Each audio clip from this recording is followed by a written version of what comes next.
જય માતાજી બધાને। આપણે જ્યારે પણ ગરમ ગરમ રોટલી બનાવીએ છીએ ત્યારે કેસરોલમાં મૂકતા હોઈએ છીએ જેથી આપણી રોટલી ગરમ રહે, પણ થોડીક વાર પછી જોઈએ ને તો બધું પાણી પાણી થઈ જાય છે, રોટલી પણ પલળી જાય છે। તો એવું ન રહે અને આપણી રોટલી સરસ એવી અંદર ફ્રેશ રહે તો નાની નાની ટિપ્સ એવી હું તમને બતાડીશ આજના વિડીયોમાં। મારો વિડીયો છેક સુધી જોજો મિત્રો। કેસરોલમાં રાખ્યા પછી પણ જો રોટલી તમારી ભીની થઈ જાય છે તો આ વિડીયો તમારા માટે છે। આ વાસણ રાખો અને જુઓ પછી કમાલ ફ્રેશ રહેશે। જો તમે પણ રોટલીને કેસરોલમાં રાખતા હો તો તમે જોયું હશે કે જ્યારે પણ આપણે રોટલીને એલ્યુમિનિયમ ફોઇલ, બટર પેપર અથવા કપડામાં લપેટીને રાખીએ છીએ તો થોડા સમય પછી જ્યારે અમે તેને ખોલીને રોટલી કાઢવા જઈએ છીએ ત્યારે તેમાં પાણી દેખાવા લાગે છે અને રોટલી પણ છેલ્લી જે આપણે પહેલી રોટલી મૂકી હોય એની ઉપર થપ્પી થઈ જાય રોટલીઓની તો એની ગરમાવટથી નીચેની રોટલીઓ ભીની થઈ જતી હોય છે અને પછી એ ખાવામાં પણ સારી નથી લાગતી અને રોટલીઓ પણ ભીની થઈ જાય છે। આ સ્થિતિમાં તેને ખાવાનું મન પણ નથી થતું।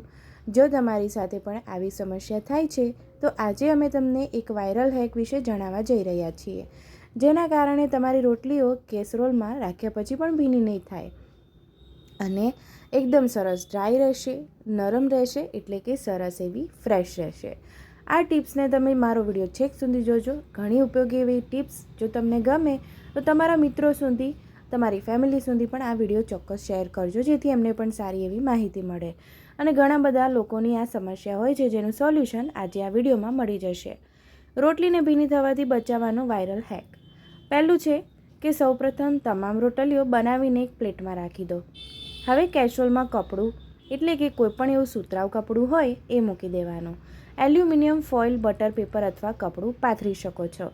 પછી તેના ઉપર તમામ રોટલીઓ મૂકી દો। અંતે એક સ્ટીલનો ચમચો લઈને રોટલીઓ પર મૂકી દો। આ પછી કેસરોલનું ઢાંકણ બંધ કરો। એટલા માટે ચમચો મૂકીએ છીએ કે જેથી કેસરોલ જ્યારે પણ ઢાંકણ બંધ કરીએ તો થોડુંક એવું ખુલ્લું રહે।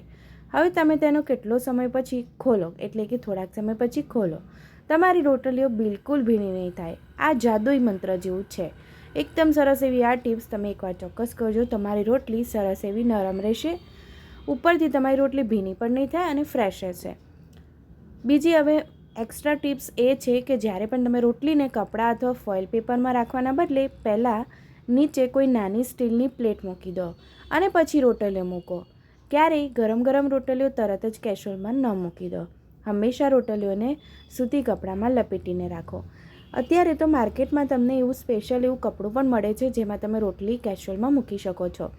તો કેસરોલની અંદર તમે એ કપડું જે મળે છે, રેડીમેડ કવર મળે છે, એ પણ મૂકી દેશો તો પણ ચાલશે અને પછી રોટલી મૂકો અને પછી એ જે કવર છે ઉપરથી ઢાંકીને કેસરોલને તમે બંધ કરી શકો છો। કેસરોલને બંધ કરવા પહેલાં થોડા સમય માટે હલકું ખુલ્લું રાખો અને પછી બંધ કરો જેથી તમારી રોટલીની જે પણ ભેજ હોય એ તમે પાણીવાળી રોટલી ન થઈ જાય। મિત્રો, તમને મારી નાની નાની જો ટિપ્સ ગમી હોય તો તમે મારો વિડીયો લાઇક કરજો, શેર કરજો અને મારી ચેનલને સબસ્ક્રાઈબ કરજો। મારો વિડીયો તમે કયા શહેર અને કયા દેશમાંથી જોઈ રહ્યા છો એ પણ મને કમેન્ટમાં જણાવજો જેથી હું તમને થેન્ક યુ કહી શકું। મારો વિડીયો છેક સુધી જોવા બદલ તમારો આભાર। જય માતાજી, આવજો।